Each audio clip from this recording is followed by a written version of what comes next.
911? Yeah, I'm just going to hit record. Yeah, so what's happened is we were just about to start the show, and Dan decided to get up and go look for his phone. Yeah, like he's going to make a call during the show or something.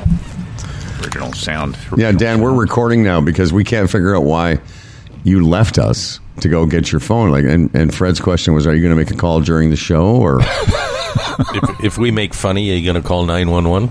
Well, what if I have to text you, when you're going through something and I have something to add to your... My theory is when you were going to just, when you get bored of us, you were going to call somebody and say, I'm so bored of these two. I'm so tired of this.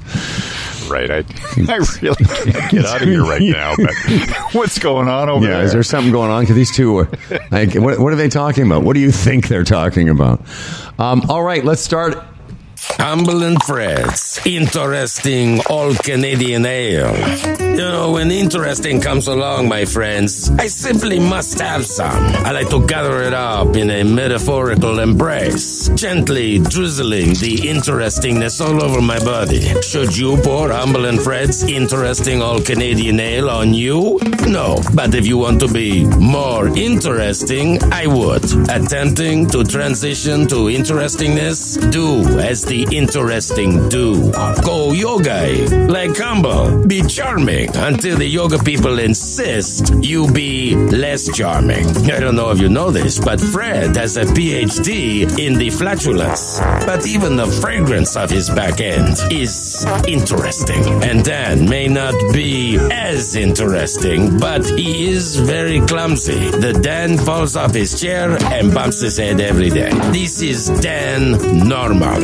Humble and Fred's Interesting All-Canadian Ale. Go to the Stonehooker Brewery and get some. And warm the inside of your belly, smearing the interesting all over the inside of you.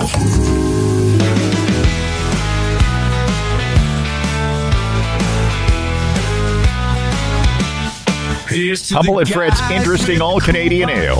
Available now with free delivery anywhere in Ontario. Order yours today at stonehooker.com. So we've been starting the show like this, and then we go off and we talk for a long time, and then I forget that we actually haven't started the official show where Dan warmly welcomes everyone and mentions our sponsors. What's that look on your face? You look puzzled over something. Concerned, There's a look of consternation on his face. Is that the furrowed brow? Is that a furrowed brow? Message. Yeah, everything is said. The original sound and everything. Yes, furrowed. Mm-hmm. Okay. And I hate talking about technical things on the show, but I was getting a little bit of a jitter through that opening thing. Well, since you've opened the door, seconds before we start every recording, we do a little level check, and for some reason, as soon as we start recording, your level drops. So bump yourself up. You guys didn't get a jitter during no jitters. No, I got it. Felt good. Okay. I felt good. Didn't get a jitter. Dan, you're not going to like what I'm about to tell you. You're not going to like it. Oh no. Am I over? Is this it for the show? You're not going to like. This is my last show. I'm just alert. A little tease. We're going to start the show, and Dan's not going to like the very first subject matter of this program. Okay. Or great. program. Graham.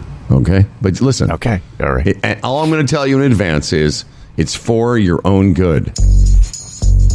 This episode of Humble and Fred is being broadcast to the world from our state-of-the-art Humble and Fred studio in Toronto, from our Kawarthas facility with a sunset viewing platform, and from the trailer next door with the Danis Duranis bust. I'm Dan Duran, broadcasting live from the Michael McCoof Zoom Theater, and brought to you by the Retirement Sherpa, the Chambers Plan, Boron One, Bodog, and our newest returning sponsor, Kelsey's Original Roadhouse, home of the Humble and Fred End of Summer 13th Anniversary Podcast Party. And now, here are two men who spent the weekend in a melancholy mood, reading back-to-school flyers and wondering how much psychological damage was incurred when their parents wouldn't get them that new lunchbox because they were too poor. It's the hand-me-down kids, Humble and Fred. Na, na, na, na, na, na.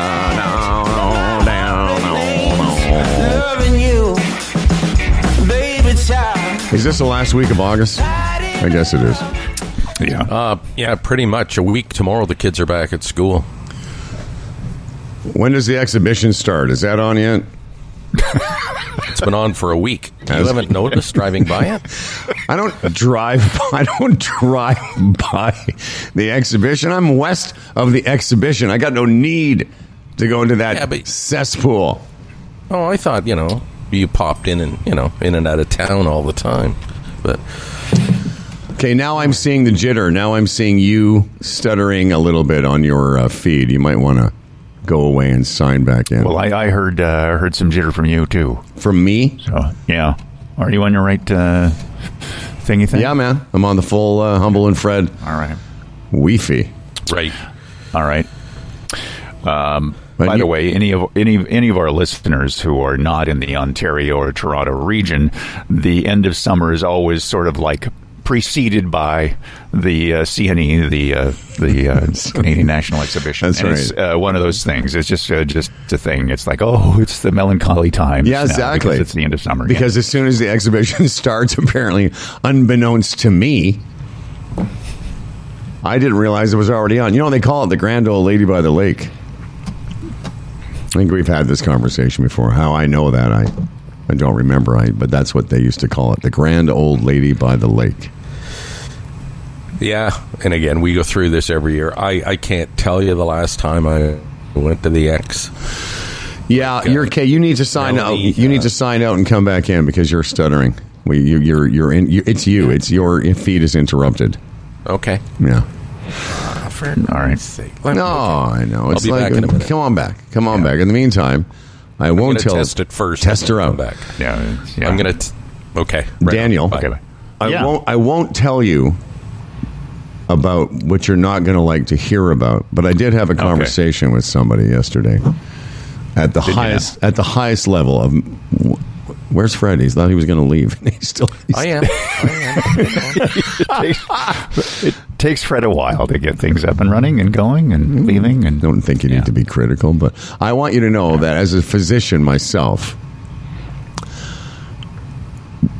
Oh, is this about the? Okay, I know what it's about. No, now. You don't. Oh, I don't. What do you think it's about? I think it has something to do with the prostate thing. Maybe. So. Yeah. As a physician myself, Dan, right? When I come across other anecdotal things, yes, no, sir, not anecdotal. Well, it is anecdotal in nature. Okay, wait. So twice now. Okay, wait. It's anecdotal only in the nature is that only in nature, only in so much as by nature that I'm about to relay an anecdote from somebody I spoke to last evening, who is at the highest level of medical research into this field, my friend. Okay. Now, how do I switch Freddie so he's in the right spot? You can just move it around. I think you can. Oh, yeah, there you go. Yeah. Now you're over there. I moved you over there. See? If you had a mouse, it would be easier. One day. My numbers were fine, so I don't know. I guess it was just a bad connection. I'm good now. You guys sound better. Interesting. Very interesting. Interesting. Like our all-Canadian ale. Very interesting. I just want to see. What was the subject matter? Dan sort of guessed it. See, now, Dan, I'm looking at the Facebook feed, and it's got Fred below. Yeah. So you may have to go and sign back in, too. All right. So see you in a minute. It's all everybody. It's all fantastic. Or wait the 10 minutes until he leaves, or 15 minutes. But it doesn't. We like to have some uniformity. It doesn't matter. Things, So I was telling Dan, and what you missed was I had he sort of correctly guessed it was about something to do with the prostate, but anecdotally, I had a chance to speak to somebody at the highest level of cancer research. Okay. Okay, Dan, so just for a little background, some context, I've been hosting, yesterday and today, I'm hosting a big-time golf tournament for Sunnybrook and Princess Margaret. I'm talking big time. Like, they're looking to raise $1 million for research at these fine Toronto institutions through this golf tournament. So it's really high end. And one of the people, so I was doing the thing last night, making some speeches, introducing people. And one of the people that came up to speak was, I'm going to get this wrong. He's the head of, like, he's a prostate surgeon, Dan. Right. But he's like above all the other surgeons. So he's like a super surgeon, researcher named Dr. Robert Nam. And I made a point of going to talk to him after, because I wanted to tell him what my PSA. I did. Did you pull out your stethoscope? I told him, I said, first of all, you may not know this about me, but I am a physician. He goes, yeah, okay. Because he had mentioned in front of, it was an all-male group, and he said, there's like a couple hundred people in that room. And he was talking about statistics, about men and prostate and research and early detection and all this stuff. And I came over to talk to him because I found out he was a member of that golf course where I was also a member. I used to be a member. And first of all, Fred, you'll love this. Dr. Robert Nam, Humble and Fred fan from back in the day. No. Oh, yes.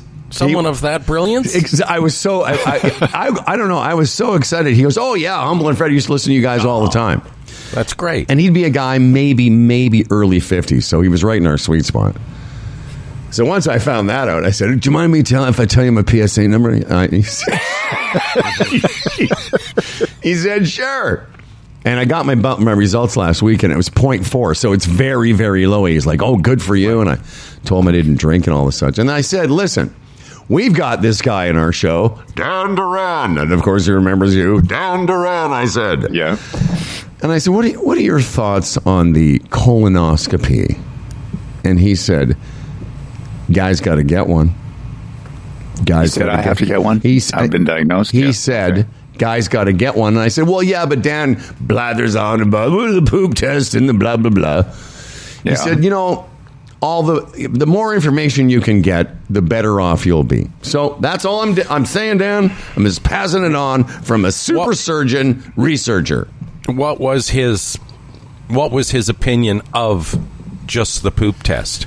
I think you said, more information, the better. Yeah, that was his opinion. He said you should get one. What did he say about just the poop test? Not good enough, not enough, you want more?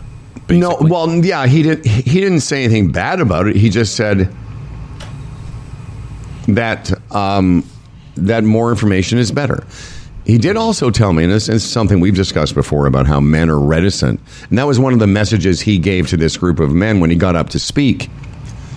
Guys, he said, men as they age, he gave some statistic about, well, I'll start it the other way. He said women tend to be more involved in the healthcare system because of them. They're just more comfortable. They take kids to appointments. They're always around doctors. They're just more comfortable. He said many of the men in this room haven't had a physical for he says, not even forget once a year. They haven't had a physical for a while. And that was one of his takeaways. Guys, get yourself checked. See, women, too, given the nature of their bodies, they're probed more, too, earlier in life and whatever. So, the leap to the colonoscopy isn't that huge for them. But he was talking about women in general. He wasn't just talking about colonoscopy. He was talking about women in general are more in touch with the healthcare system. But women, with their plumbing and stuff, often have, things that we don't go through when they're pregnant or whatever, if they have issues or... Oh, yeah. So they're a little guys. Like, it, part of it, like, I know, part of Dan, he's just afraid. That's the one thing that gets me. Guys are just afraid. They don't want to deal with the few moments it takes. And it's such a mistake, because I know if I hadn't had a colonoscopy at this point. Even just the poop test, I'd always have this thing above my head saying, is it enough? As the doctor says, I should know more. And but Dan doesn't seem to give it that thought for whatever reason. You know, Dan, the other thing he said was in terms of men getting examined. And by the way, this wasn't just about colonoscopies. It was about men in general and their lack of involvement in healthcare. But he did talk about how the advances they've made in cancer research and cancer in general, how outcomes are so much better now than they were when we were younger. And so I found the guy fascinating. Obviously, he's a super surgeon, so I'm talking to him. And then, of course, after we finished talking about, bums and poo and stuff, he wanted to talk about golf, which is, the great... He plays golf a lot, this guy. It's a great glue. Is that what you're trying to say? It's the great glue that brings us all together, yes. Anyway. Right, yeah. So that's all I wanted to say. Where does he get the time? That's what I asked him. Well, he has all the surgeons below him, so he'll play in the morning. Oh. Everyone's taking care of whatever, and then he just kind of sautés in midday and just kind of brilliance everybody. Does he still perform surgeries? I believe he does, yeah. So he golfs in the morning, gets all frustrated, and comes in and rips your prostate out. If you met him, I'm going to see him again today, and I'm going to ask him to see if he'd come and do our show, because he's the kind of guy. He's just the kind of guy that would like it. What made me think of that is he doesn't seem like he'd get too frustrated on the golf course, because what does golf mean to this guy? He can perform fucking surgery. Probably prioritize exactly. Things. I'm playing golf this afternoon, I'm saving someone's life. Right. What does it mean, right? And he's seen some things. Anyways, Dan, I knew you wouldn't like that, but as you know, Fred and I are only here so that we're not going to be speaking at your funeral where we go, oh, yes, we have these conversations. Okay. All right. Well, I'll have a chat. I'll have a chat with... That's what we'll do. You know what we will do at your funeral, though? We'll just keep replaying the whole thing. Will be just... You'll just keep replaying these bits. Yeah, right. Oh, yeah. If your PSA, like most guys would have said to the doctor, hey, doctor, I got to tell you about my PSA. It's a little high. But you were excited to tell him yours was low. I was. If it had been high, would you say, "Can we go into the bathroom? Can you give me a free check?" Your finger's very experienced. Right. You probably know more than most of the other doctor fingers. I check my own prostate. Yeah. You'd say, "Can we go in the bathroom for a check? I'll give you a lesson, whatever you want. I'll give you some tips." That's right. Let me help you with your grip. You stick your finger in my bum. Okay, so that's that. How did all of you... Okay, moving on, Dan. I know this is making you uncomfortable. I see you're both at the trailer at the beautiful site that you guys occupy. Has there been any controversy? Has there been anything going on at the trailer that you might want to update me on? The Friday night. I'll let Dan tell the story because it involves him. I will say... Oh, it does? I was pleasantly surprised with Dan's reaction, because as it was unfolding, because I discovered the incident as it was unfolding, and I thought, oh, Dan is gonna be pissed, but he handled it very well. So, Dan, you can tell the story because it was your property. Right. Well, I think, Howard, that that I defrost things in the lake because it's a fast way without putting in a microwave or, a sink. It just, it's an easy way of it doesn't take very long. So my son was, he's here now, and he and his girlfriend went home. So I thought, well, we'll have a nice little steak dinner together. And I put the steaks that I had in the freezer that I've been saving for this event into the lake to defrost. And I went to the back of the trailer to, somebody passing by and having a chat. And then there was a big flurry of activity out front, and I didn't really know what was going on. I came around the corner, and my neighbor came to me and said, listen, I'm sorry about your steak. So their dog had somehow sniffed out two steaks in a Ziploc plastic bag in the original wrapping that came with the steak from the store. So it's double wrapped, really? Double wrapped. under 6 to 8 inches of water with a rock on top of it. And somehow that dog figured a way into that steak, and there's a picture of the dog with the steak in its mouth. So one steak was saved, but one $27 steak was in its mouth and being chowed down on, and that dog would not release that steak. That's so good.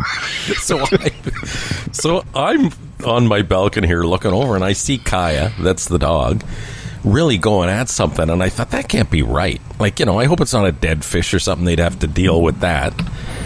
So I said, Andrew, Kaya's eating something right now. You better check. So he come running over, and he's going, oh no. It was a $27 steak, which was actually on sale. So the steak was actually worth more than that, right, Dan? But yeah, like raw and just loving it. So, Dan, I have a couple of questions. Just some Dan, Howard Glassman, Humble and Fred Show. Yeah. Yes, I'll be taking some questions. Yeah. Under normal circumstances, how long would it take to defrost those steaks in that lake water? That would be about 8 minutes or so. That's it? Yeah. That's it? Yeah. Those steaks, would have taken that about that long. Holy cow. 10 minutes or so. It doesn't, because the thing is, when you put it in a sink of when you're defrosting with water in a sink, it cools down the water, and so it doesn't defrost as fast. When you put it in the lake, you can't cool down the lake. It's going to be that whatever the mean temperature. You know why you can't cool down the lake? Because God sets the temperature down.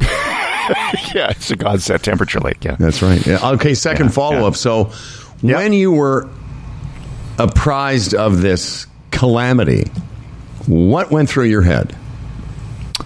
It was, how do I rescue dinner now?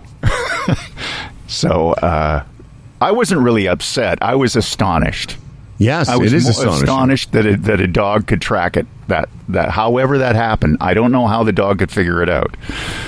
But now I've learned a lesson in that regard. Well, that was my third question, Dan. Yeah. What will you do now? Because Kaya, that beautiful beast that lives next door to you, what will you do? What can you take different? Will you have to sink it even further now?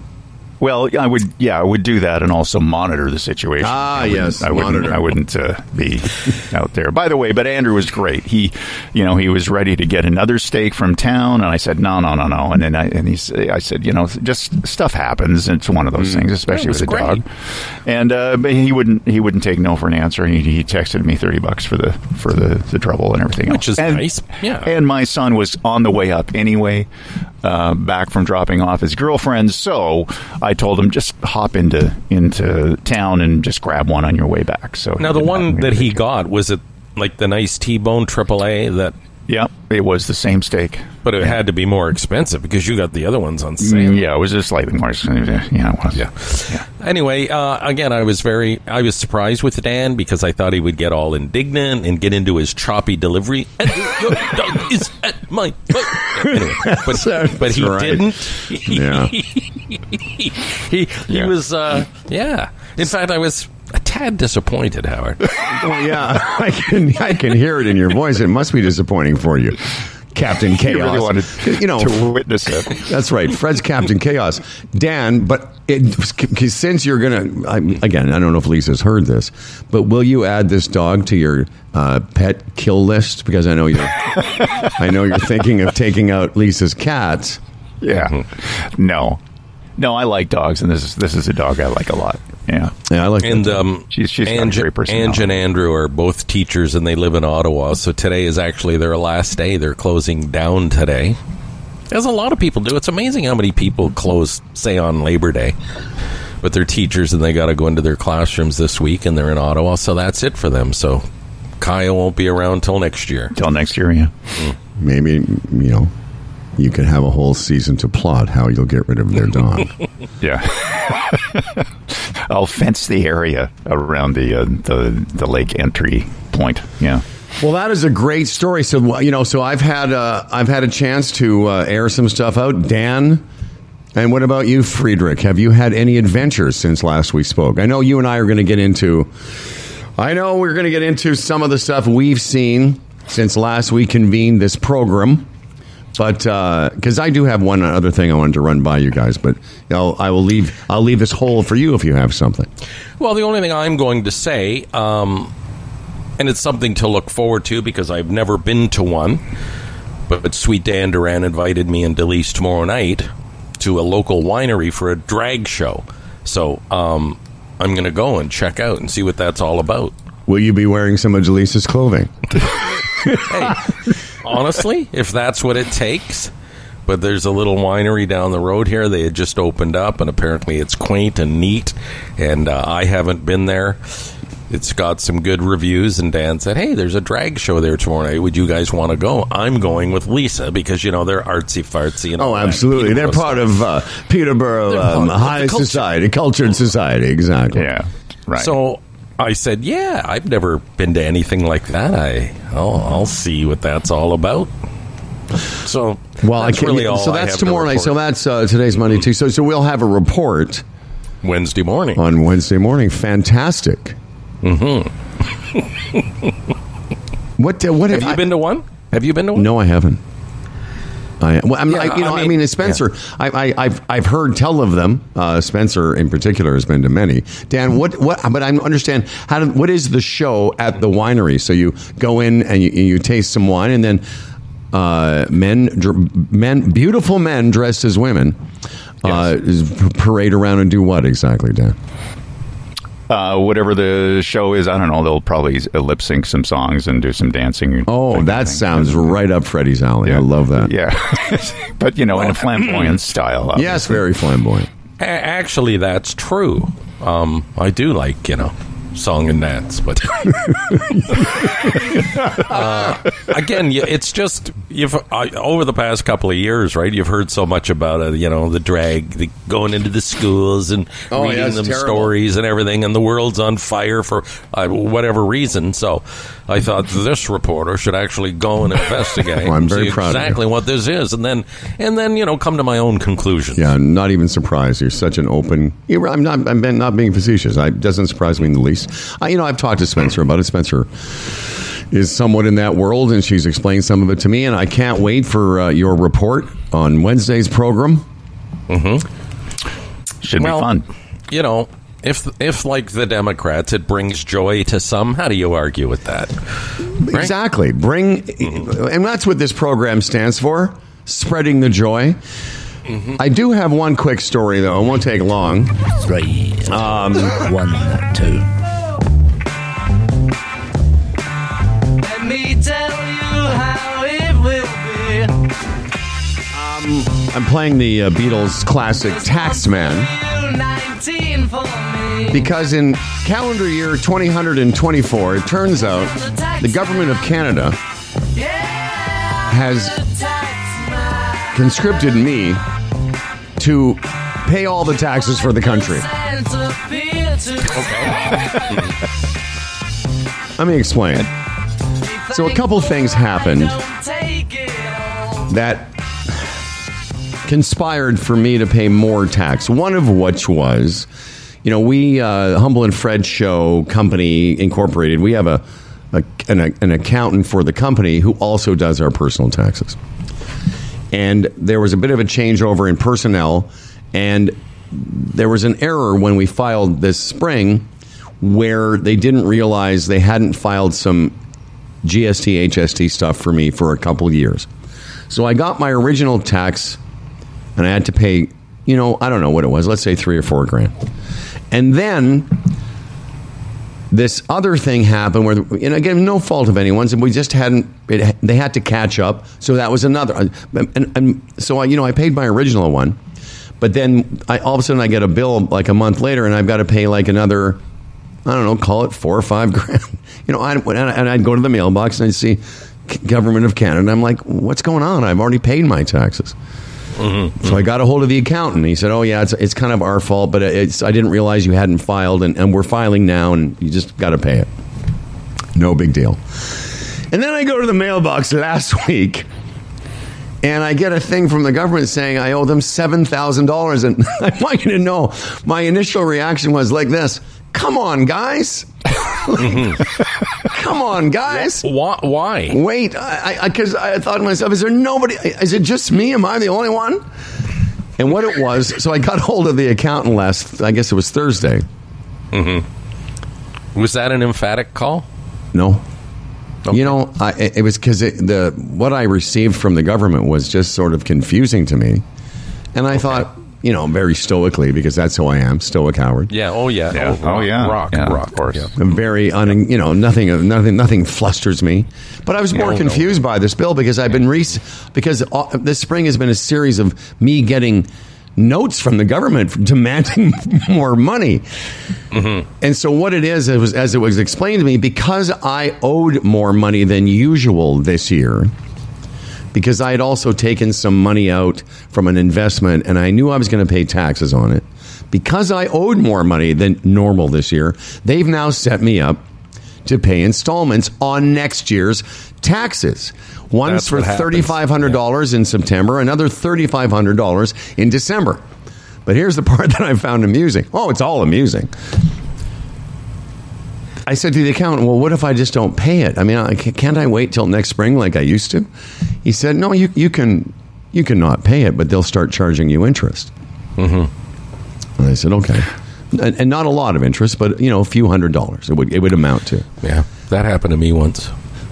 But I said, well, what if I pay it? So let's say I pay the $7,000, and next year I go back to a normal amount of tax, which isn't usually I only pay a couple of grand. I said, what happens then? He said, well, they refund your money back. I said, with interest? He goes, no. No, you fool. So there's no interest. But to just understand, if you don't pay them on taxes you don't yet owe, they charge you interest. But if you overpay them on taxes you do owe and they have to refund you and no interest, this is why I'm running. I'm running for Congress. Fuck me. It's frustrating, isn't it? Yeah. It's frustrating. But there's absolutely nothing you can do about it. And that adds to the frustration. And I know there's this no talking to the manager, is there? No. What you might want to do is pay monthly. Then the hit's not as bad. You know. Yeah, I'm gonna pay it. I'm gonna pay it in the two installments just to have it out. Just to not be worrying about it. But I just thought I said to and by the way, it wasn't our regular Greg. It was another guy in the office named Greg, and I was calling him Other Greg. So I said, Other Greg. I said, Other Greg. How is that possible? He goes, I know it seems ridiculous, but I don't owe this money yet. But if I don't pay it, they charge me interest. And that's the only thing. Besides the interest, you're going to get a nice little nut back next year because everything will be back to normal. Theoretically. So consider it a savings account. Yeah, well, and with no interest. Yeah, with no interest. Consider it a shitty, sad. And by the way, there is no. I can't talk to the manager of the country. Yeah, so I'll hold. There's no manager of the country. Anyway, that's my little tax story. I hope you enjoyed it. Now, Dan Duran, we're going to have you do what you do, which is disappear for a couple minutes. Yeah.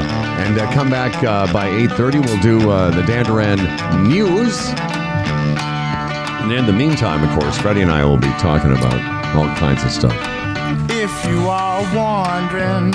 I got another little story here, and I'll attach it to the Bodog because it deals with sports. Howard, today baseball history will be made. Baseball, and it will involve a former Blue Jay. Would you like to know how? Well, do you know what? Keep me in suspense through this stop set. Well, I'll tell you the story. Danny Jansen played for the Toronto Blue Jays. Back on June 26th, they were in Boston. Second inning, huge rain delay. They had to call the game off. Today, the Jays are back in Boston, okay? And they have to complete that game from the second inning on because, it could involve the, playoff positions for the Bo Sox or whatever. Well, Danny Jansen played for the Blue Jays for those first two innings, actually had an at-bat, was at-bat when the game was called off. Today, the game will be resumed, and Danny Jansen will be a member of the Boston Red Sox. So he will play for both teams in the same game, the first time it's ever happened in Major League Baseball history. You know what? That is unbelievably fascinating. Isn't that cool? And the thing is, he was at bat, so the Blue Jays literally have to pinch hit for Danny Jansen today when the game resumes because he's now on the other team. In what position does Danny Jansen play? Catcher. He's a catcher. So will he be catching as of in this game? Oh, I guess he will. Oh, yeah. He'll be in this game. He'll be catching for the Bo Sox, yeah. So it's a quirky little thing that... and, you know... he sort of platoons a catcher with the Bo Sox, and I heard originally he wasn't scheduled to play today, but to make history, they're going to insert him in the only lineup. thing that could have made that story better is if you had done the spot first, and then we all waited in anticipation. Oh, okay, right. It's okay. Oh, well. Hey, why don't you do this? Do the spot now, and then tell me about possible. I heard there was possibly some history being made at a Blue Jays game whilst we were away, and I'll ask you about that. Oh, okay. Whether you're a sports bettor, a horse racing fan, a poker casino player, Bodog, your number one source of online gambling entertainment, from their industry-leading odds, world-class sportsbook to their fully loaded casino and racebook, they've been providing Canadian players with an unparalleled gaming experience since 1994. That's Bodog. Well, let me One just of our valued sponsors. Oh my gosh! Yeah. I just sent some correspondence to one of our agents, one of the guys in the agency, to help us secure some more Bodog business. First, let me tell you about a returning sponsor that we are so excited to be part of. Of course, I'm referring to Kelsey's Original Roadhouse. And already, it's unbelievable. I guess maybe there's a lot of momentum from our listener party at Stonehooker, but the Kelsey's End of Summer 13th Anniversary Podcast Party is filling up rapidly. If you'd like to be part of it, we'd love to have you with us. Humble and Fred at humbleandfredradio.com. Just send us a note, tell us how many people you're bringing, and you're in. In the meantime, I'm telling you, swing by Kelsey's Original Roadhouse for some awesome deals. They got happy hour twice a day. I've told you about that, between 3 and 5 and 8 and close. Also, they have happy hour drinks every day. Lunch trios starting at $14.99. Half-price wing Wednesdays. And don't miss another day of half-priced wings on Thursday. Conditions apply, dine in only. And if you need more details, visit kelseys.ca. I can't remember if I told you that Crowded House is coming to town here. I think at, I want to say Falls View Casino, one of those places. Oh, was it? Oh, okay. I thought they were coming to the Budweiser stage. And I looked at tickets, and they were around $300, so I passed. The ads I saw, I can't look it up now. But no, I get it. So history made. I love that kind of the quirky baseball. Mm-hmm. Because you can't imagine that happening in any other sport because they wouldn't. No, they wouldn't have to do a makeup. They would just Yeah. Yeah, no game would be resumed in any other sport, per se. By the way, possible, but not likely. Mm-hmm. Not likely. Speaking of another sport that I like, did you hear that Patrick Mahomes' wife is supporting Donald Fuckface? No. Oh, yeah. I didn't. Oh, yeah. Right. Oh, yeah. What about him? Well, that's the thing.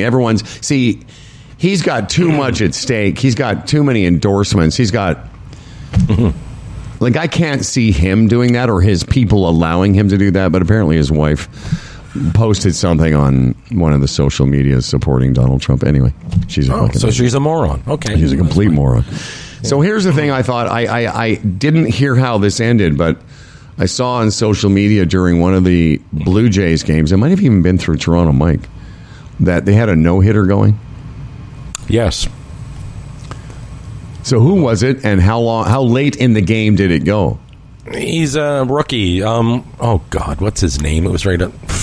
I mentioned it many. Anyway, a rookie, and he took it into the 9th inning, but there was a leadoff home run that ruined it. So then he was yanked right then. So we went 8 innings without allowing a hit, and And then, the leadoff batter in the ninth, the stadium, everybody's on edge and anticipating what's going to happen. And so he was 3 outs away. Yeah.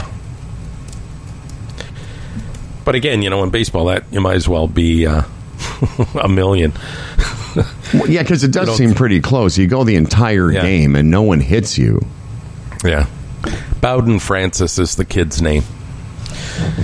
And again, he's a rookie and just been up this year, and every outing he seems to get better. And I didn't watch it. I wasn't aware of it. I just became aware of it afterwards when I was just checking the scoreboard in the evening. But it was pretty tense and pretty exciting. And I've seen Blue Jays, Dave Stieb a couple of times. He eventually got a no-hitter. In fact, I was in attendance for that in Cleveland. I think it was 1991 or something. Anyway, Steve a couple of times had 2 out in the ninth and lost them. But this kid, at least, you know what I mean? It wasn't that excruciating. It was close, but not excruciating. Yeah, I can't imagine. I mean, that really is that position in baseball. I've mentioned this to you before and talked about it on my golf show as well. When Dan comes back, I've got a story of I screwed up my golf show the other day. I was thinking of Dan.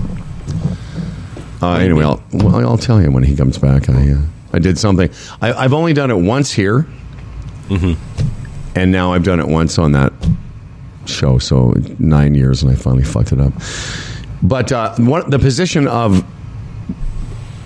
pitcher in baseball is the closest. The baseball pitcher, field goal kicker in football are the closest to golfer to me in terms of the pressure on you as a single entity in a sport. Yeah. Even more so than quarterback, because yes, there's pressure on the quarterback. He's got to complete a pass at the end of the game, but a lot of other moving parts in that chess board have to all line up for the hole to be there, for the moment to. So, but when you've got that field goal kicker with the game on the line, or a pitcher who's got a situation like you say, Steve, like 9 2/3 of an inning. Yeah. You can't hide anywhere. No, and again, as you say, those stressful golf shots where it's like mind over matter, and what goes on in your head just travels right down through your arms. It's such an intricate sport. Same with baseball, you're placing your pitches perfectly all day long. Things are humming along, and then all of a sudden you're in that position. Like, the mind over matter thing is just think about that, like. Well, that's what it's so precise. It's, like, wow. It's what I love about those situations in those sports I mentioned, but it's what I love about, one of the many things I love about watching competitive golf. Just very briefly, before I get back to that, because I had an occasion to talk to a PGA Tour player yesterday who was at this event. Rudra Rishi Maharaj says, Bowden Francis, so confirming the name of the kid, he says, I was at the game, and it was something to be part of. I can imagine. Yeah. Oh, yeah. Like, those are the things that make that sport incredibly interesting, much like the situation you're talking about with Boston. Yeah. Oh, no, I know. Again, it goes back 3 decades, but there was a CFNY trip to Cleveland where we took a bunch of listeners on the bus for a Jays series in Cleveland, and it was a Sunday afternoon, and I was there, and it was, Steve had a couple of disappointments, so we're all in the stadiums thinking, this is Toronto, we've been here before, we're going to be disappointed.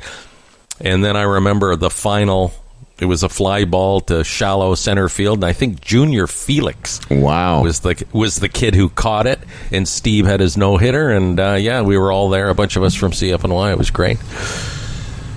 And you say that I'm sorry, just to remind me, you said it a minute ago, but that was a long time ago for Grandpa. Did you actually did witness a no-hitter? Yeah, I just described it in Cleveland. Yeah. I'm sorry. I thought you were just describing where it was ruined. No. When I apologize. I'm sorry. I said we're all sitting there. Grandpa just drifted away. being away for a second. being in, from, Toronto sports history and what Steve had been through, we were all in the stadium expecting, they're going to get a hit. And then, no, bang. So he got the no-hitter in front of us. So I just have one question. Have you ever seen, a no-hitter? Yes. So anyway, I'm hosting this golf tournament. And yesterday was sort of day one of it. Mm-hmm. And they brought in today here, like again for you golf nerds. Today. It's Brett Quigley, Boo Weekley, Skip Kendall, Mark Calcavecchia, and Ernie Els are at this tournament. Again, it's one of those events where they're going to raise hundreds of thousands of dollars in 2 days. Their goal is $1 million, and they're almost there. So, and I'm really happy to be part of it. And I'm it's just a great event. Especially for a golf nerd like me. Because if you didn't know that tax money, you could put them over the top, maybe, right? That's right. If I wasn't single-handedly supporting this country with all my taxes. God damn it, Canada. Is there no one else but the how man? Anyway, so today I'm not playing in the event. I'm hosting the evening part. It's a bit more formal. But I am going to go to the course and walk around and watch a couple of those guys play because, they're just there playing with the people that have paid a lot of money to be part of this event. That's how they raise the money. Mm-hmm. But yesterday, this guy I just named, and again, if you're like of my age and you've been a fan of the PGA Tour for a long time, you'd know this guy's name. His name is Skip Kendall. And he was on the PGA Tour for many, many years. He's 59 years old now, plays the Champions Tour. But he was giving a clinic yesterday, and there's only a few of us, maybe 30 or 40 people gathered around talking to him. And he told this great story, and it kind of relates to what we're talking about in sports like football or baseball, where the pitcher or the field goal kicker, it's all up to them. So he told this story about when he was a rookie on tour, and he had a chance to play with Fuzzy Zoeller, also another very famous golfer. And they were, sort of playing along in the first event this guy qualified for, and they had a lull in the activity that day, or they're waiting for the green to clear or whatever. And he said, Fuzzy started talking about, the best advice he ever had heard about, how to be a professional athlete, especially a golfer. And he said, "Listen, Rook," he called him Rook. He says, "Listen, Rook, here's the thing: if you're too careful, if you're too afraid, you'll never last in this game." He said, and he said, Nicklaus and at that time Arnold Palmer and all the big ones. He said they're not afraid to take the shot. He said, "What's the worst that can happen? You go in the water," and he said, you have to basically be. The advice was you've got to be unafraid or want to be fearless and take the shot because." Right. Because if you're fearful, you'll never succeed. So I thought about that. A field goal kicker, you've got to have the attitude, well, I'm here. This is my moment. This is what I'm meant to do. So either take the shot or find something else to do for a living. And that's those guys like, pitchers and in those positions, they're people that embrace that, whereas a lot of people sort of shy away from it. Well, right. And those champions, right? They have the attitude, if you're not first, you're last. So that's if I right. take this shot, seriously, if I take this shot, it's going to greatly increase my chances of winning this tournament today. So, and if you don't, you may not. No, that's a great line. Yeah, if you're not first, who gives a shit? And that's what Nicklaus was. I mean, and same with Tiger. Tiger early on was seen as arrogant for basically saying, I only go to golf tournaments to win them. Yeah. Because his attitude was, well, what else are you here for? Well, right. And I could see some of the lesser lights wanting to place for whatever reasons, money and stuff. But those guys at the top, it's like, no. Yeah, but I want the trophy. And I was, again, for a golf nerd like me, I mean, I'm happy to host these kind of things because it's, it's for a good cause and all that. But the chance to sort of, tonight, maybe walk up to Mark Calcavecchia, say, how'd you enjoy the course? And, this Mark Calcavecchia he's won the British Open. He's won a major. Ernie Els has won 3 majors. Like, I'm going to walk around with maybe a half dozen people watching Ernie Els play up close. It's fantastic for me. So when they ask me to do it, I'm like, yeah, I'll do it, So the dinner or whatever you're hosting afterwards, they'll all be there? Oh, yeah. Probably? Oh, yeah. So you could actually, if Ernie, sit down beside Ernie and have a chit-chat, yeah. What's it like to win a major? What are the closing moments like? Well, last year they had, again, I'll name them for golf nerds. They had Rocco Mediate, Steve Elkington, Glenn Day, who'd played on the tour for years, and a guy who's playing on the tour now named Lanto Griffith I think he's from South Africa. I don't know where he's from. Doesn't matter. So part of the thing I'm doing tonight, and I did it last year, is I'm hosting a live auction. And last year they said, hey, maybe Rocco could come up and help you describe some of the items, because these are big, expensive things, and so the live auction is to raise even more money. So that when Rocco came up, because he was in a playoff with Tiger Woods in 2008 for the U.S. Open. So I got a chance to interview him in front of all these people, and that's the first thing I said to him. I listed off all his accomplishments, but I said, I know what everyone in this room wants to know. What was it like playing against Tiger Woods in the 2008 U.S. Open? It was fantastic, and he spoke about it. And yeah, so for a guy like me, it's like a great couple of days I get to hang out with these guys. Ecstasy. Yeah, absolutely. Okay, so I don't know. I was going to ask you about, we've got a couple more minutes before Dan returns and the nonsense, but there's two avenues we could take. One is, you and I have already spoken on the phone about this. We can talk about the DNC and more incredulousness in the Trump universe. Or we could park that for a bit. And I wanted to ask you what you thought about a radio guy becoming a senator in Canada. Yeah, it's very interesting. I asked Boone, by the way, to contact him to see if he'd come on the show. Did I talk? Yeah, we talked. Yeah, we talked about it. Well, tell everyone we haven't heard back. Yeah, Charles Adler, talk show host in Canada for years and years and years and years, and worked in the States for a while. But anyway, he lives in Winnipeg, and Justin Trudeau selected him to be the senator for Manitoba. And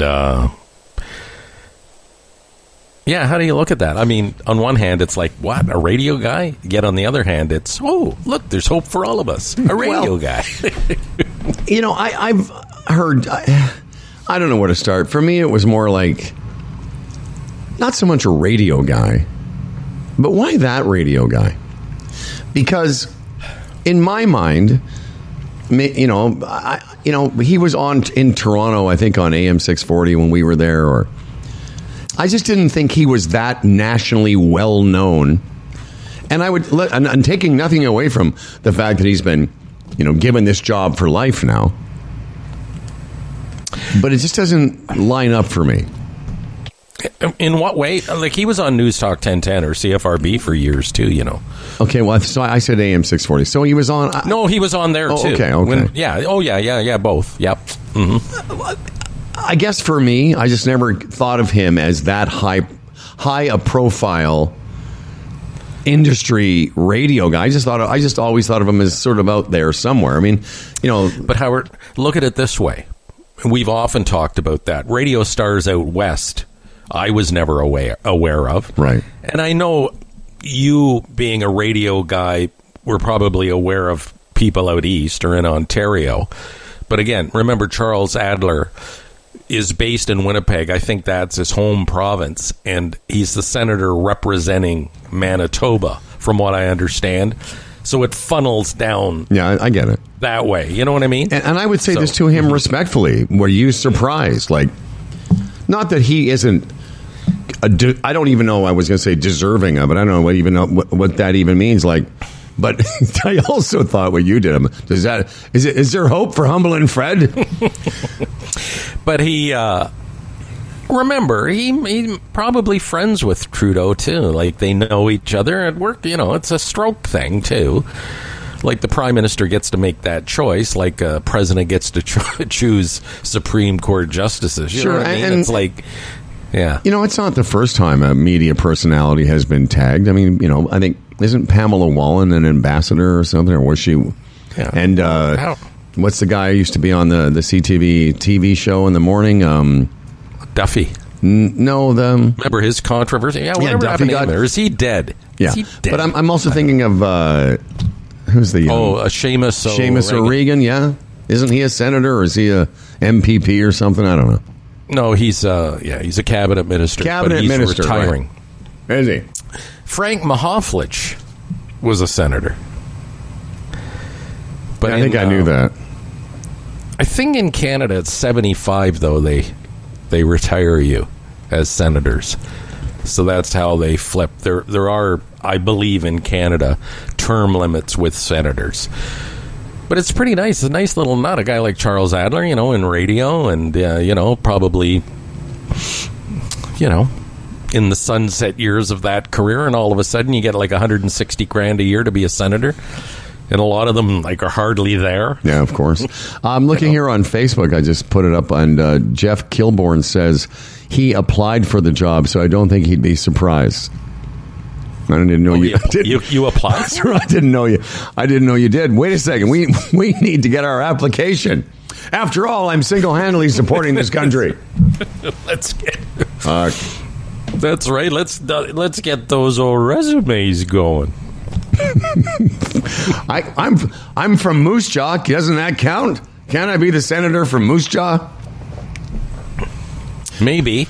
But there's a little controversy attached as well, because apparently, like anything else, right? As soon as you're appointed to a position like that, the nature of the beast nowadays, they look into your past and they want to make sure you're squeaky clean. And apparently, years ago, he referred to a couple of Indian leaders, Indian chiefs, whatever they're called, as boneheads because of a decision that was made. And I'm reading this thing and I'm thinking, well, maybe they were boneheads. Just because you're an indigenous chief or leader doesn't mean you can't be a bonehead sometimes. Yeah. So, but apparently he referred to them as boneheads. Now it's come back to bite him in the ass, and now it's been held up. And making that reference, is that should that affect your ability to be a senator? And it's nauseating. It is, considering the prime minister. There's pictures of our prime minister dressed up as Aladdin. Yeah. So anyway, that's what he's going through that now. But it'd be pretty cool to be a Canadian senator, wouldn't it? Like, that's sort of the capper of your career. Be all right, I'd say. Is there anything in? And I don't even know what the function of those guys are. Well, I don't either. Is there anything in Ontario that we could apply for?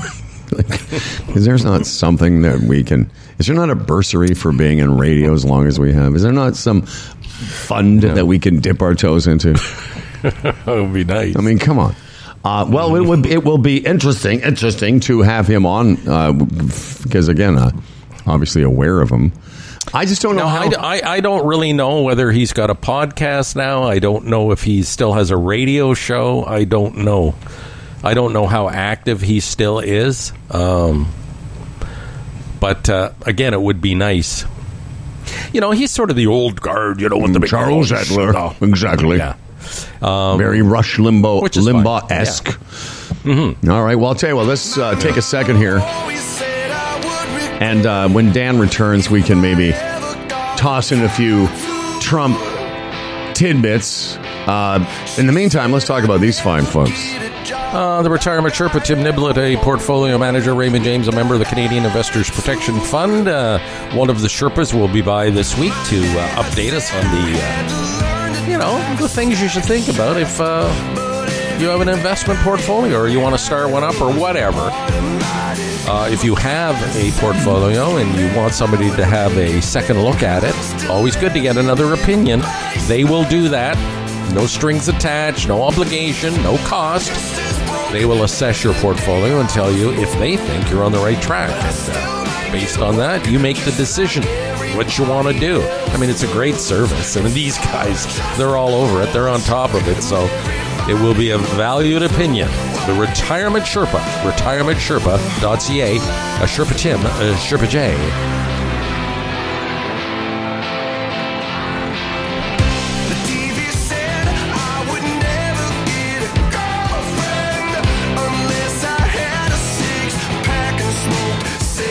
Speaking of golf, which we were a little while ago, I host a golf podcast that's produced by this entity, Humble and Fred Podcast Productions. It's called Swing Thoughts, and I have a story about that just very briefly when Dan comes back. But I wanted to mention before I forget that I was the guest on another person's golf podcast. This guy's a very famous psychologist from the UK. I met him through my show. I've had him on as a guest. Dr. Carl Morris is his name. But he works with tour players all over the world, both men and women, and high-level coaching guy. Really, really nice man. And he asked me to be on his podcast. So I guested on it. I'm not sure I was going to say anything about it, because I'm always worried, like, am I going to come off like a fucking doofus? But a bunch of people, well, I don't know. Because it's one thing to interview people on my little show. But there I was being interviewed for about 50 minutes on his show, and he's like the real deal. Like, he's like an actual coach. Anyway, I got several nice notes, including one from Rishi Maharaj. And so I'll pass on. It's called The Mind Caddy by Dr. Carl Morris. I'm his guest. Just go look it up wherever you get podcasts. The Mind Caddy, it's called. And I was his most recent guest. Is he Canadian or is No, he's from the States. He's from England. Okay. Oh, okay. He's written books. Like, he's got one of those guys. He's got like a bunch of books. He gives seminars. He's probably in his mid-50s. Been coaching people on, he's been coaching professional athletes for 30 years. So how did he find out about you? I told you, he's been a guest on my show. Oh, okay. So, all right. So he was impressed enough to think, I want to have that guy on my show. I guess. Yeah. I mean, he knows me. He knows me pretty well. He's been on our show over the 9 years I've been doing that golf show. He's probably guested 4 or 5 times. And so when you asked him to be on your show, did he readily agree, or did it take much to get him on? No, he was so kind to us. This was early days, like year one. Oh, okay. Year 1 or 2. My co-host Tim O'Connor had actually taken a seminar from this guy, and so we reached out and said, would you mind? This was before Dr. Carl had a podcast of his own.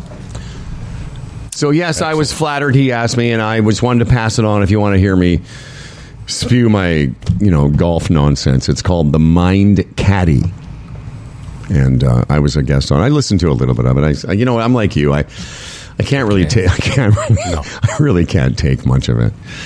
It's just a lot. But he sent me a nice note. He sent me a note saying, "Hey, listen, it was great. Thanks very much. Very insightful. All that bullshit." Well, that's excellent. Yeah, it was fun. And how popular is this podcast, do you think? I can't say. I have no idea. Yeah. Well, I'll listen.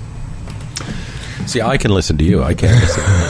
I don't know if because it's not. We don't just talk about golf. We talk about how we got onto this interesting thread about how similar going on stage is to playing competitive golf, and how how you can be prepared all you want and think you're ready, but at the point where you have to start your show, or in golf you have to begin the round, all you can do is just do whatever you've got that day and do the best you can and let it happen. And so I think he found that interesting about the idea of I equated performance in any realm to how difficult it is to perform it in tournament golf. But I enjoyed it. Does he think Dan should get a colonoscopy? Yeah, that's funny. That's not his area of expertise. But he said, "Oh, and by the way, Howard, if you're talking to Dan, Howard, if you're talking to Dan, tell him that he needs to get a colonoscopy." Yes. More information is better.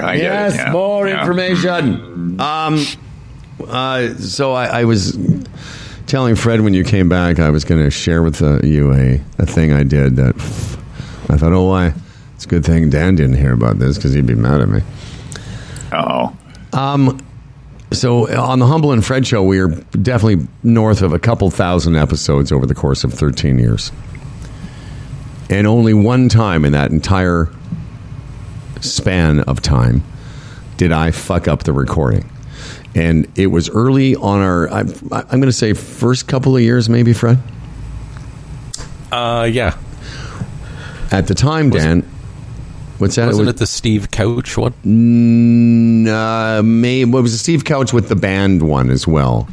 Remember, there was a band that came in, right? Maybe it was the same show. I think it was the same show. Did we fuck up the Steve Couch one too? Yeah, he sat in for the whole show, and then we realized it wasn't recorded. Okay, so I only did. So I forgot about that. Okay, so it's two only times, twice. two times, and and so after this, whatever the time it happened, what I was thinking of, we didn't have a backup recorder, and then we got one the next day, and we always, forevermore after that, recorded on two different machines. Right. So after 9 years of doing Swing Thought episodes, last Wednesday, recorded an episode with my co-host Tim O'Connor, golf writer, coach, and good guy. And we did like 55 minutes of just the two of us talking about different things. And anyway, when it was over, Dan, I put the file where we normally do, and I was, so you can see digitally. I know what it's supposed to look like because I've been doing this for a while. And I looked down at the file, and it was these blocks of audio with spaces in between. And I was like, I almost called you. I was like, Dan, I don't know what to do. There's all these spaces in the file. Then I realized I hadn't put down his channel.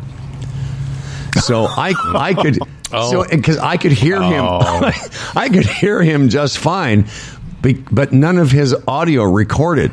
I was like, Tim, I think we have a problem here. And I was going to call you and say, is there any way to boost this? And it was just useless. Well, I can tell you now, there would have been. Was just you. So we had to re-record it. And I thought, you know what, that was our 268th episode. So it only has happened once now in 9 years. And when you re-record, it's never quite the same. No, it wasn't. You always feel like there's something different here. Yeah. Rehashing the whole thing. So you don't have a backup for that one, eh? You don't do the Facebook recording or anything on that? No, we don't. And then the Zoom recording, there's a Zoom backup, right? Oh, hello? Yeah. Sorry. Yeah. Well, because here's the thing. We use his Zoom to record the show. I could have said, yeah, but was his Zoom would his Zoom have recorded it? Yeah. Oh, because you didn't record the Zoom on your machine, is what you're saying, right? Yeah, but you could hear him the whole time. Yes, the entire time. Yeah, so he would have had on his side. He would have had a Zoom if he records the Zooms. I don't know if he does or not. He doesn't. No, he probably wouldn't. It's an option. Oh no, I know you can. I know you can record on Zoom. We don't do that, but I guess we should we have Facebook as a backup. Right. Well, it's something you can do. Just as a further backup-y thing. But Zoom would be easier. Yeah. If you got a problem, if you have a problem. Yeah. All right. Well, anyways, Dan, I should have called you, but I was too embarrassed. I thought when Dan hears this, he's going to give me this whole thing about mice and recording backups. Yeah. And I don't need that. I don't need that kind of pressure. Yeah. I'm already getting a lot of pressure from the government. Okay. All right.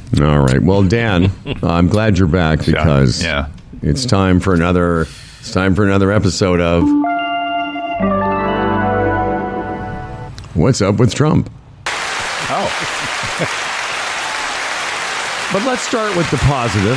I don't know. I've talked to Freddie about this because we correspond. But let's start with the positive. Fred, why don't we start about what a magnificent night Thursday was. Historic. And this isn't just about American politics. It's just about something you don't see very often, was such unbridled joy and optimism and hope. The Democratic National Convention wrapped up with one of some people call it one of the great political speeches of all time. If you haven't seen it, go watch it. Kamala Harris, with all the expectations of the world, you talk about pressure. What do you think? Don't you think she knocked it out of the park? I think it was excellent. I really do. It was very inspiring, and it was very positive, and it was very forward, all the things that Trump isn't. And maybe that's what enhanced it, the fact that, his speech, as usual, was very negative, and the country sucks, and everything's horrible, and the country will cease to exist if I'm not elected. All that down bullshit, because it's bullshit, because he said that. In fact, I forget who played those clips. Because during the 2020 election, he said all those things, and, the country is still here. The country still functions. Oh, yeah. And when he said it would cease to exist and all those things back in 2020. So then you compare that to her speech, and it's like, wow, how could you not feel optimistic and good and warm and fuzzy and all those things? So, did you get a chance to watch any of it, Dan? I listened to it the next day. Yeah, I listened to it as I was doing other things on a podcast. It surprised me how short it was. Yeah, 40 minutes. Politicians go on and on, so that was pretty amazing. And that whole leave them wanting more thing. Absolutely. I totally agreed with that, and it was good. And I really enjoyed Adam Kinzinger that night when he got up as a Republican, and of course, Fox. That's why when people talk about, CNN's just as bad as Fox. No, they're not, because during the 8 minutes of the Republican Adam Kinzinger, Fox News pulled away and didn't show that. Of course not. They're just so afraid. That's what it is. They're so afraid of the truth. Let the people, why wouldn't they want their audience? Maybe think a little bit differently, but they don't. Mm-hmm. Yeah, I don't know now. Like, it's like a lost cause. You get revved up, you get frustrated, you get mad when you're watching this stuff. It doesn't matter, because no matter what he does, Trump, it's not going to change as far as, Fox News and his supporters and all that stuff. It's like, you talked about Patrick Mahomes' wife supporting him, and it's like, how do you explain that? Like, how can you be there? Here, again, to back up, yesterday, Dan was talking to Jeff Lumby, and I happened to walk into the conversation. Dan had his phone on speakerphone. We started talking for about a half an hour, and I just thought, I use the example that of all the people I know whose opinion I respect, all of them are anti-Trump. They can see right and wrong. They realize that now this transcends policy and all the issues that they want to talk about. This totally transcends that. And I look at a guy like Jeff Lumby and all the conversations I've had with him over the years, and what a staunch conservative he was. Loved Ronald Reagan. And I look at a guy like that with a brain in his head, and he's totally anti-Trump. Yeah. He totally appreciates what Kamala Harris is doing. He agrees that issues don't matter anymore, because at the end of the day, that's all bullshit. There's good ones, there's bad ones, there's ones that work, there's ones that don't.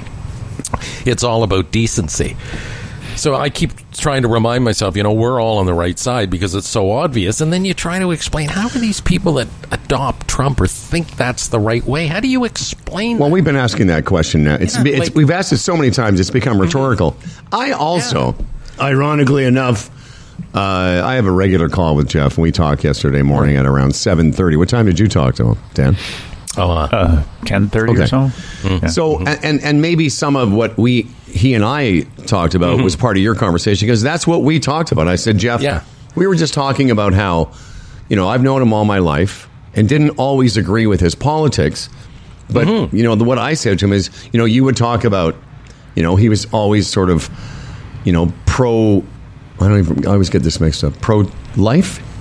He was always against abortion. I was always for it. But I said, you and I could have these conversations, and then we'd go back to talking about nonsense.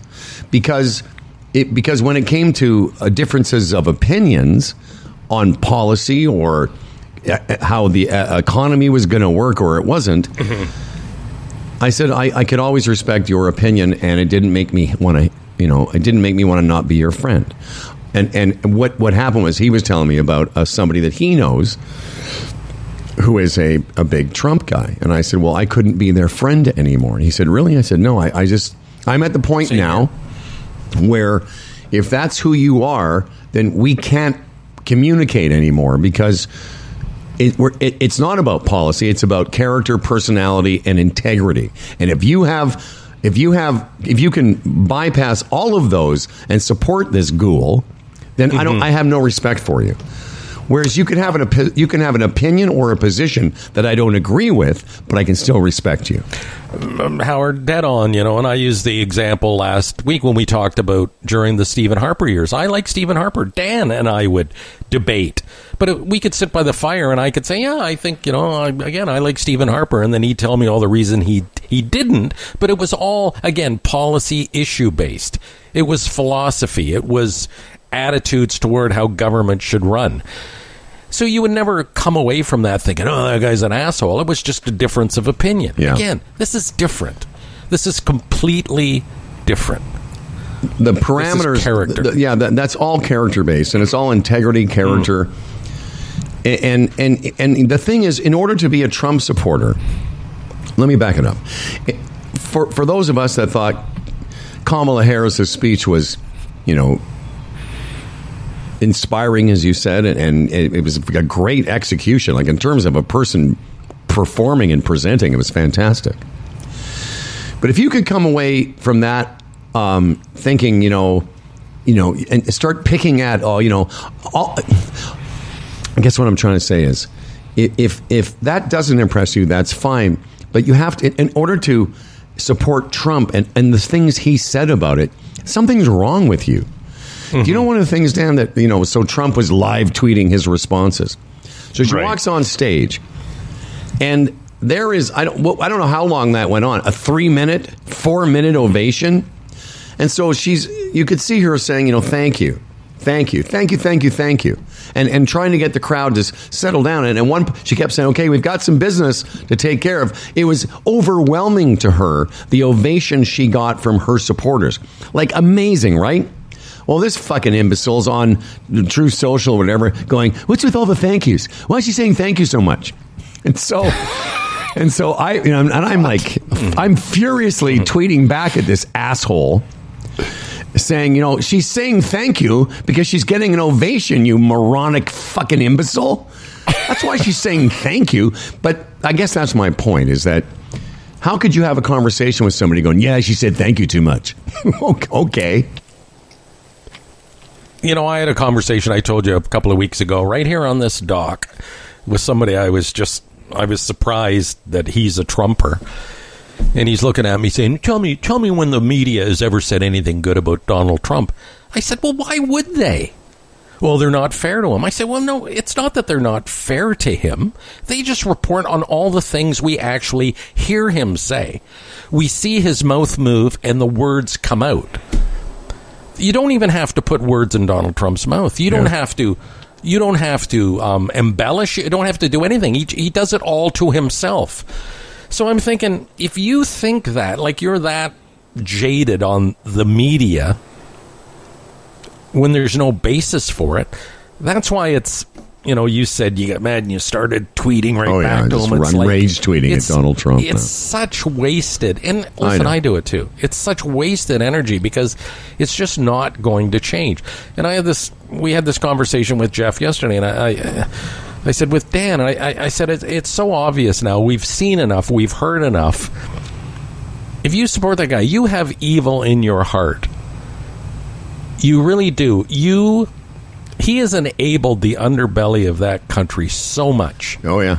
That being racist, being intolerant, being an asshole, you can do it now because you think, if the guy at the top can say these things, I can say it now.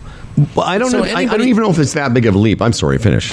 Okay. No, but I'm just saying, so honestly, I would say to anybody that still maintains that he's the guy, honestly, do a self-assessment. Look at yourself, because I'll tell you, policy and issues don't matter that much compared to that. Well, they just don't. I don't know if it's so much that people say, okay, the guy at the top's like that, but what it has created is a society or a culture where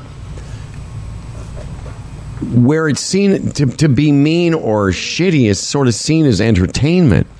Because yeah, that's true. Yeah, Ann Coulter, the situation with Tim Walz' son, who's got some development issues, and he was, he saw his father on stage and he was sort of crying and saying, "That's my dad," and it was a very touching moment. Overwhelmed. The kid was overwhelmed. Right? Yeah.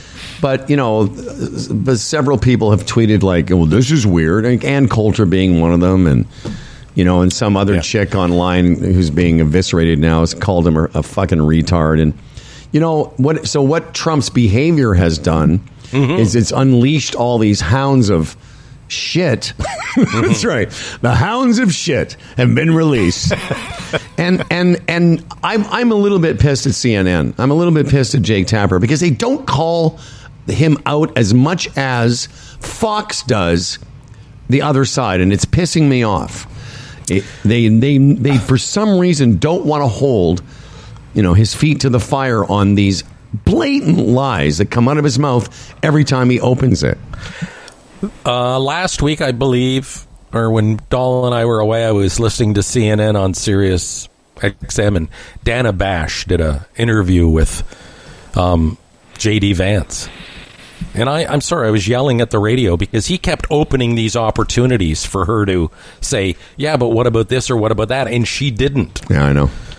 And I said, even Bill Maher disappoints me a lot because this week he had that Dan Crenshaw guy on, or whatever his name is. He's the congressman with the eye patch. He's a Republican.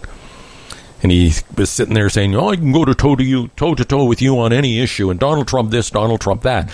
And as I said to Dan and Lumbee yesterday, and I've said this many times to you too, if I'm in that position as a reporter, I start with this. I say the man has 34 indictments or 34 felony charges or felony convictions against him and a sexual abuse rap. How do you deal with that? What do you say to your constituents? What do you say to the people on the street? What do you say to your family when that's your guy? How do you get over that? And then I think Lumbee made a good point, and it's true. You know, if they did that to these Republicans, they'd never get them to come on their show. That's it. I was going to answer that. That is why. They need the Republican point of view, and if they did that, if they eviscerated them like they should, I'm going to play a little audio. I think and this is, again, this comes up in his stump speech all the time now. If this following 17 seconds was said by Kamala Harris, this would be all over. This would be all over the news. But this guy is out there saying shit like this all the time. Sort of like a hot guy. Sorry, I spoke over it. He's saying once again that he was like a hot guy. Listen. Sort of like a hot guy. I was hot as a pistol. I think I was hotter than I am now, and I became president, okay? I don't know. I said to somebody, was I hotter before or hotter now? I don't know. Who the hell knows? Who the hell knows? Who the hell cares? How can you be on Fox News and hear that and not be like, this is a guy running for president? I'm a hot guy. I was hot before. Again, really? But see, there again, that evil brilliance, because he knows, you know, his base is simpletons, and he's just got to hope there's more in the middle. Dumb people. Because if you listen to that, and again, it supersedes, transcends, whatever you want to say about issues and policy. And she mentioned, thank you, about... Sorry about that. Yeah, oh, no. It's just, it's scary. Here's the clip. Here's the clip of him dissecting the speech. And she mentioned thank you about 50 times. Did you see the beginning? Thank you, thank you, thank you, thank you, thank you, thank you, thank you, thank you, thank you, thank you, thank you. I said, what the hell is wrong with her? Well, I'm sorry, did she not mention batteries and sharks and Hannibal Lecter? That's another thing I would say if I was on CNN. The late great Hannibal Lecter, fictitious. So, yeah, that's... I'm getting a little frustrated with them too because they don't do that.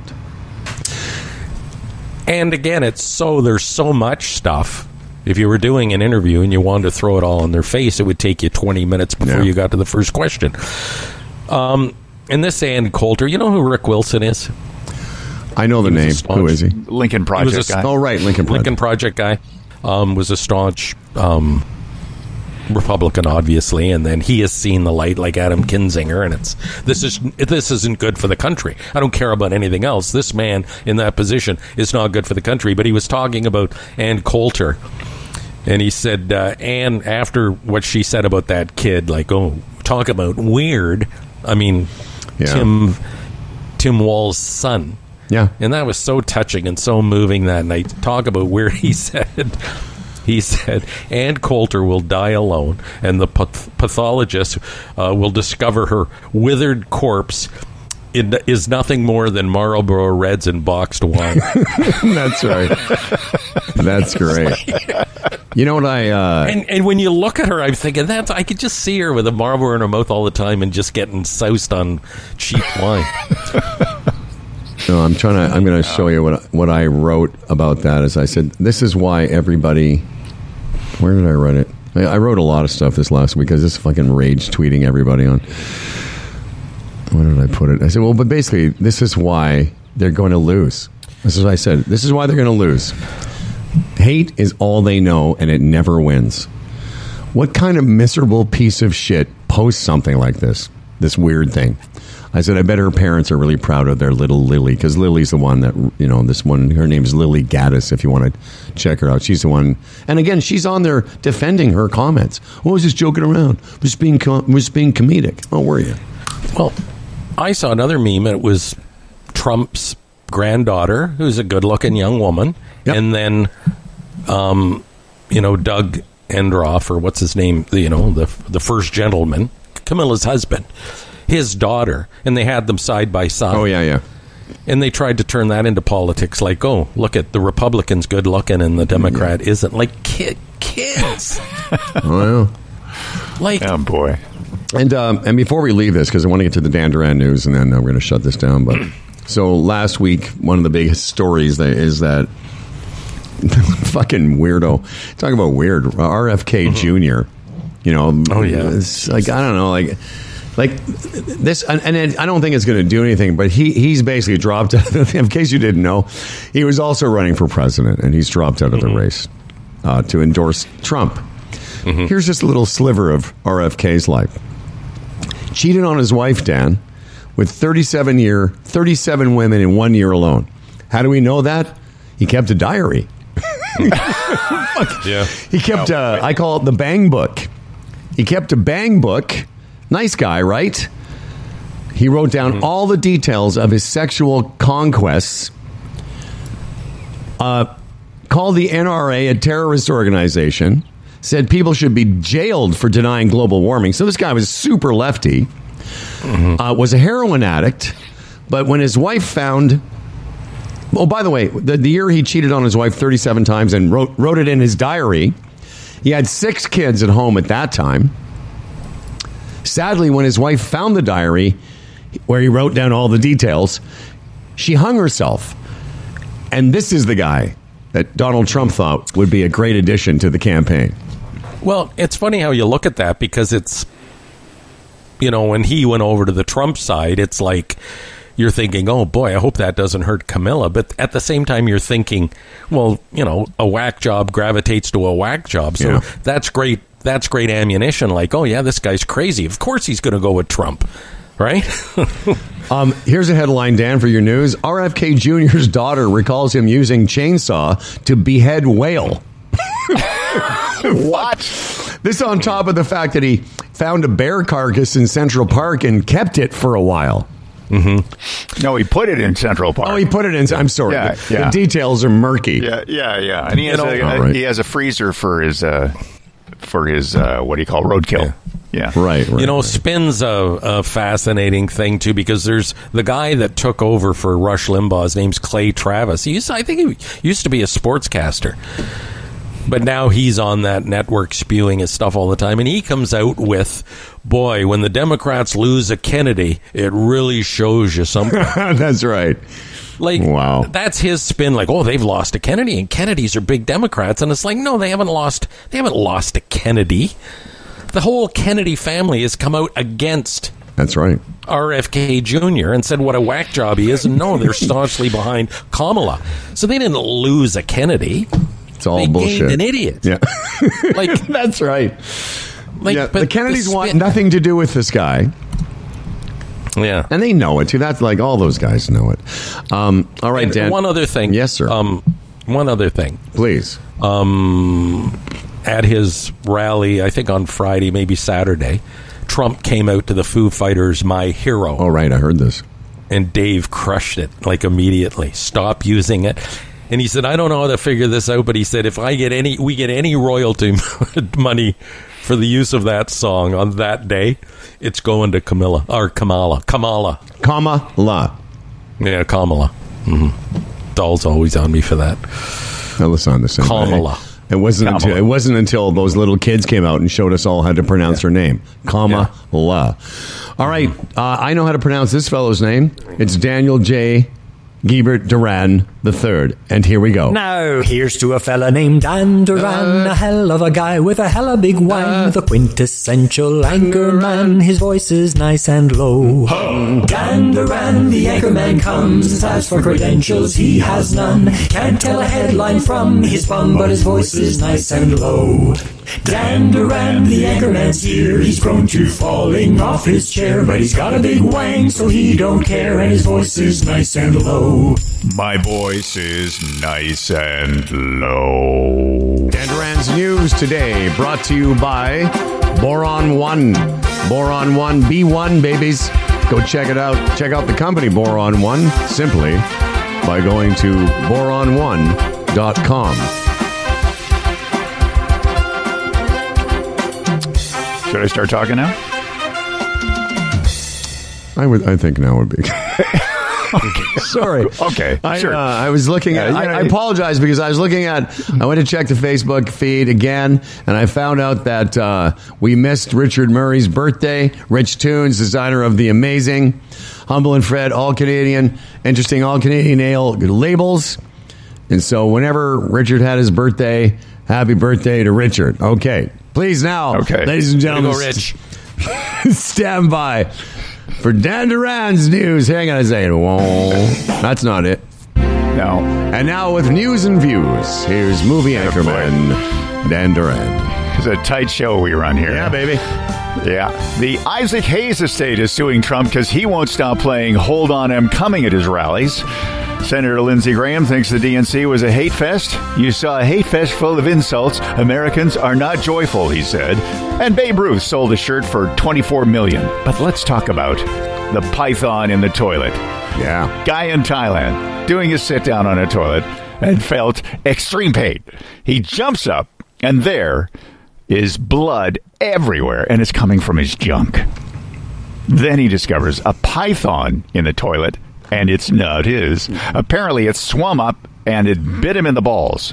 So he picked up a toilet brush and beat the python to death. And then he was rushed to hospital where his balls were saved. The ball sack was stitched up by professionals, and he is doing fine at this point. All right, Fred, heads or tails? Heads. Okay, you go first. Every time Dan sits in the toilet, there's a python in the bowl. Yeah. My turn. Python in the toilet, the Dan Duran story. Do your balls hang low? Oh, do they wobble to and fro? Do they give them rusty clamor when you hit them with a hammer? Do they itch like a bitch when you drag them through a ditch? Do your balls hang low? Dan, you didn't. No, listen, Dan, don't play innocent with us. You take that. You could have done any story today, but you are secretly a fan of the Big Dick Private Eye. I just know what to bring to the show. Oh, do you? Any of those stories that I led with there. I mean, like we could have, drilled down on any one of those. But, with your python, you could drill down. Dan thinks, we've had too many days in a row now without reference to my manhood, so I think I'll present a story that will get the fellas, Yeah, that's it. Yeah, I agree, but I disagree with too many days.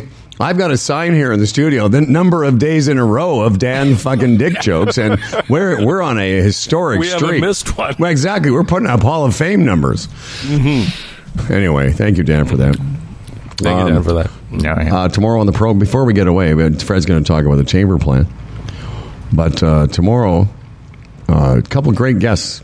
Greg Wired will be here, musical genius, a guy that used to be on our show a lot. Speaking of which, another guy that was on our program for a very long time is going to tell us about an experience that he's had.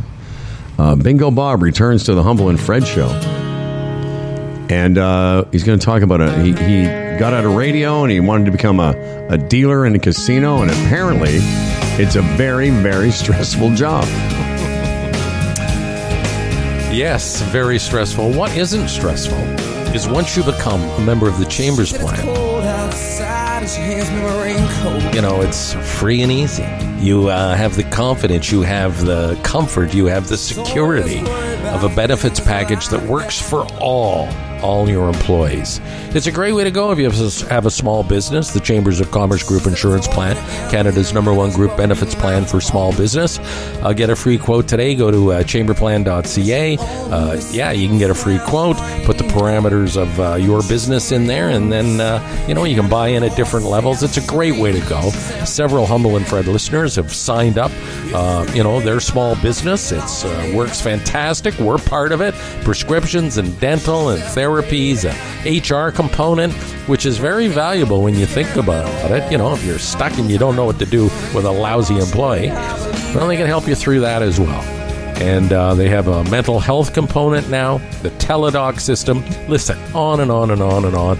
If you're interested in such a thing, go to chamberplan.ca and find out all about it today.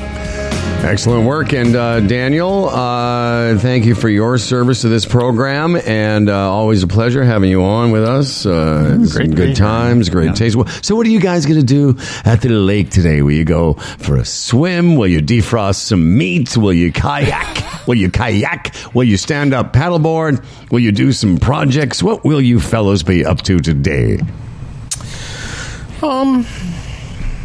I don't know. Putter around. Maybe go for a boat ride. Doll's here. Maybe we'll go for a nice little walk or something. I have a suggestion for a nice walk. Maybe we'll do that. Where do you go for, walk around the campgrounds? Well, there's a big hill up behind us, and apparently they've made quite a nice trail that if you leave here and then do the walk, it's like 50 minutes, and it's quite nice, pleasant. Will you take some nuts or berries with you on your walk in case you get lost and you have to live in the woods for a night? Howard, I'm a man. I take my nuts everywhere. You do too. Okay, all right. You do too. Oh, okay. Thank you for that. Thank you. You do too. Hey, I have a question though before we finish. Have you ever seen a no-hitter? Dan, what about you? Will you rebuild something today? Are you working on your shed? I'm going to be ordering some wood today after I do some measurements. So not the shed yet, but there's things that need to be done. And then I'm also going to do a little stand-up paddleboarding. Oh, nice. Yeah. Will your wood be on display when you're doing that? And then later in the day, I have to go in and do a little Peterborough Theatre Guild work. Oh, of course, do you really? There's some things that need to be taken care of. Yeah. So. And you need to you guys need to pick out your costumes for the Peterborough Drag Show. Right, we need to be in drag. Yeah, that's we don't have to dress up. Oh, no, everyone dresses up. Everyone, yes. Oh, come on. Everybody dresses up. Oh, yeah. That's right. Everybody dresses up. That's how they do it here in the big city. And I'm on my way to go ask Ernie Els questions about how I can become a major champion myself. All right. Well, that'll be a fun day for you. Oh, yeah. I'm happy for you. Oh, thank you, pal. I'm happy for you and Dan for all of the things you do. We're happy too. Okay, Dan. We're all happy here. Everyone's happy. This episode of the Happy, Humble, and Fred Show was brought to you by the Retirement Sherpa, the Chambers Plan, Boron One, Bodog, and our newest returning sponsor, Kelsey's Original Roadhouse. For contests and comments, we do read all of our emails. Humble and Fred at humbleandfredradio.com. Tell us what you think, good or bad. Humble and Fred at humbleandfredradio.com. And something you can do to help us out is subscribe to the podcast, share an episode, maybe write a review. That would be nice. For Humble and Fred from the Michael McCool Zoom Theater, I'm Dan Duran. And remember, it's always good to have more information. So inform yourself, hold back the hounds of shit, and enjoy every goddamn day.